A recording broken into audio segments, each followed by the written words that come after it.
Pakistani Foreign Minister Hina Rabini Kar has visited the influential US-based think tank Council on Foreign Relations in New York City while on her latest visit to the United States. During her visit, she took part in a question and answer session where she gave candid answers on some of the hottest issues between the strained allies. Kar openly admits that there were intelligence failures with the search for Osama bin Laden and that he must have had inside help to remain undetected within Pakistan. Osama bin Laden's presence in Pakistan was as much of a disaster for us as it was for anyone else. And the fact that he was not found, and you do know that from the hordes of evidence and the intelligence which was found out from his barracks or from his home, the Americans have reached the conclusion that nobody within the Pakistani system had.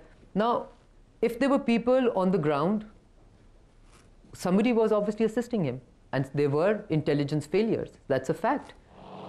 However, the biggest point of stress between the tenuous allies is America's unmanned drone strike program against Islamist militants within Pakistan, along the border with Afghanistan. Under President Obama, the United States has dramatically increased these attacks, saying they are the best weapon against the militants.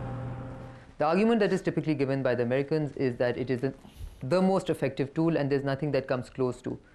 Our point is that even if something comes close to 80% as effective, it is much more of an effective tool than drone strikes because drone strikes are counterproductive.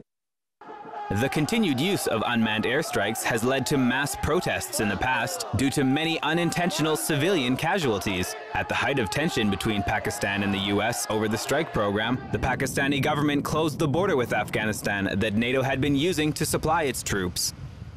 You're creating 1,000 more minds and people who will go in the ranks of the Al-Qaeda and the Taliban because they feel that when civilians die and when illegal activity happens in another territory, it's a hostile one, and it is something which has reaction.